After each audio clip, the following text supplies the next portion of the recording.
This is the CCZ CZ10 Tiangong, and it definitely is a very pretty looking set of IMs. It comes with 4BA drivers and one dynamic driver, so it's loaded with drivers, of course. It is an interesting set of IMs, but it's not exactly perfect in the sense where they're not exploring too much. It's kind of safe. But of course, thank you to the folk at Keep Hi-Fi for making this review possible by sending me this demo unit. All thoughts and opinions are my own as always. So let's jump into the unboxing and how this is built. The unboxing is fairly simple and straightforward. You do get the IMs in the box along with this OFC cable. You do also get a little accessory box that has a small, medium and large ear tips in it. And what's really surprising is that you also get a set of foam ear tips. And usually when you get a set of foam ear tips, it's safe to say that these brands are more focused on sound more than anything else. And then, of course, when it comes to the cable, it is, of course, an OFC. It's terminated to a 3.5 on one end to connect to your DAC amp or your music player, and the other is a 0.78 mm connector to connect to the IEMs, of course.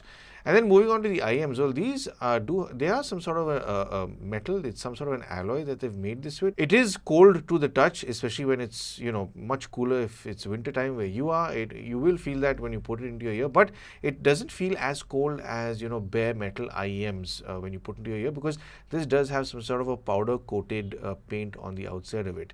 And then, of course, you will see the CZ10 branding on it, which is cool. But what's cooler, though, is this little window. It's like a glass window or whatever the see-through material they've used. And this does remind me of the KB ear tourbillon. Of course, I mean, that's a very different IEM, of course. It's a lot more expensive than this, but this does have a similar sort of gearing look inside it. Now, of course, this is not mechanical. It's not going to really move, but it does have a nice aesthetic to it. And then, of course, when you look at the rest of it, it does have a long barrel over here. The nozzle will have to go further into your ear. It's not like a short sort of spout like some IEMs have. And of course, it does seem to have some venting ports over here on the inner part, which will definitely help with its bass response and soundstage as well. Comfort-wise, I do find these to be comfortable, but if you are not used to a long nozzle going into your ear, this might be a little uncomfortable. Now, I'm not too fond of the other ear tips that come in the box.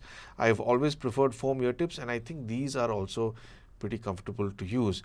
But also, having said that, this nozzle is on the wider side. It's not exactly the narrowest nozzle.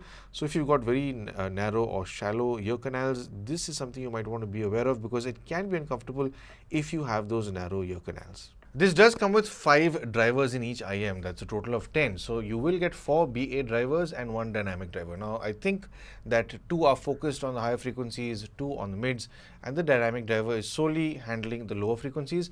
And of course, it does have various crossovers handling what it needs to do.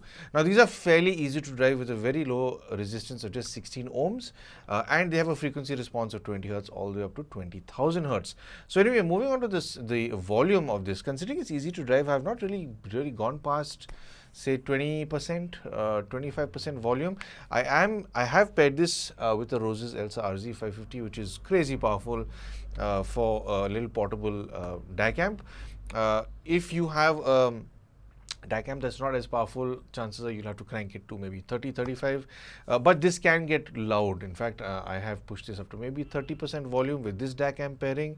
30, 35 gets a little too loud for me. So I would strongly recommend not going, beyond a certain volume, maybe say 45% over prolonged periods of time if you intend on preserving your hearing. And then moving on to its soundstage. What its soundstage is, I think as good as it can get in this price range, because it is pretty wide. It does appear to sit maybe half an inch out of the IEMs themselves, and vertically it does have slight vertical presence above the IEM. So I do hear things a little over my ears, not necessarily over my eyebrows within the phantom channel range, but it does have good left and right separation, good phantom channel, but not too much vertical stage dead center.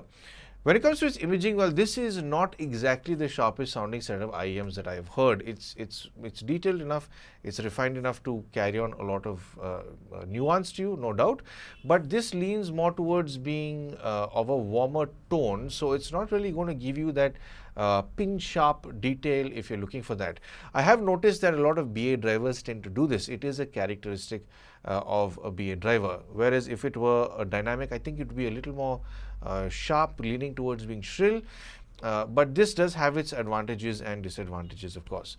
The main advantage, I think, being that it avoids being sibilant in the mid-range, whereas it tends to be a little more musical sounding because of that slightly warmer tone, because of the reeds in the BA drivers. So moving on to the highs, mids and lows. Well, it does sound to be pretty well balanced, I'd say. Now, I've not really heard very prominent high frequencies in a lot of BA driver IEMs. This is kind of similar. It doesn't pierce through the ear. It's not trying to assault you in any way with the high frequencies. It's able to carry on over a good amount of detail, but in a soft, more supple way. But having said that, it does tend to carry a lot of the upper high frequencies, the air, or should I say the reverb and echo that may carry in a music track, or if somebody's recorded something in an open environment, like by open I mean like a cathedral or something where there's a lot of echo and reverb. It does that surprisingly well, considering it handling all these frequencies with a BA driver. And then its mid-range, of course, is a bit recessed compared to the highs, but at the same time it stays well rounded. The upper and lower mids, I'd say, are more or less kind of level. Instruments and vocals carry on over to you in a very, so should I say, similarly pronounced manner. It doesn't sound like one is recessed and the other is a little more prominent. It's more or less balanced over here. And male and female vocals also do come rounded enough to you. It's not like something's really missing over here. It's pretty easygoing. It's not like they've tried to tweak this range too much. It's more balanced with its overall presentation, while remaining, or should I say, handling its separation between instruments and vocals pretty well. You can very easily focus in on the two different elements in your music if you'd like to. But again, it leans more towards a warmer side. Coming back to its imaging in this range, it is not going to be pin sharp. Don't expect it to be, razor sharp and you being able to pick up every single detail and nuance in your music. And then when it comes to its lower frequencies, well, lower frequencies, it is pretty prominent, I'd say. It's not exaggerated to an extent where you are introducing bloat. It stays away from that. It does have a sense of being firm in its delivery, but I wouldn't say tight. It's not exactly the tightest delivery in the lower frequencies that I've heard with IEMs in this range. But at the same time, it's easy. I mean, the bass is a little easy going. It's not sort of tight, and it's not sort of flaccid at the same time.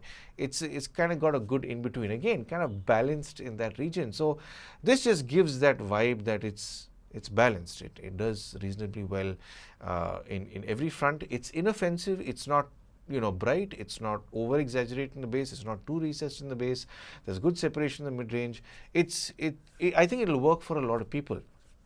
But having said that, if you are the kind of listener who wants to look for absolute detail, absolute nuance, you want the best level of crispness, and this is your budget to go for, this is most likely not the set of IEMs to go for. I think there are a few other things that are out there that will be much sharper in their overall delivery. This is not for an active listener. This is not for the person who's going to plug it in to a DAC amp and say, I want to listen to every single detail. I'd say this is more for the individual who wants to enjoy musicality more, where he or she wants to tap his or her foot to the beat of the track, wants to enjoy the music while appreciating a certain amount of detail as well. So if you are that person, I think this will make a lot of sense for you. So if you do want to buy this, let's jump into the price. Well, this is available. I will leave all the details down below, of course. You can, of course, choose to buy this with or without a mic. This one in particular does not have a mic. So this model in particular is going for about 48 USD. With mic goes for about $49. Now the thing is, something that the folk at Keep Hi-Fi sent me a little while ago is some cables as well. They do have some amazing upgrade cables. So if you do like the concept of a musical sounding IEM, which is pretty well balanced with good air and good enough delivery in most aspects, this is a great set to go for. But if you want a little better detail and so on, consider going for an upgrade cable. So I have two that I have tested, and I'd say they're pretty good. So if you are wanting to look at cable rolling, you want to experiment with that, it's one thing to try for sure. And of course, with this set of IEMs, spend some time with the foam ear tips instead of the silicone ones, because I do feel that these are more comfortable for sure. And over and above that also, the overall tonality gets a little warmer than with the silicone ear tips in particular.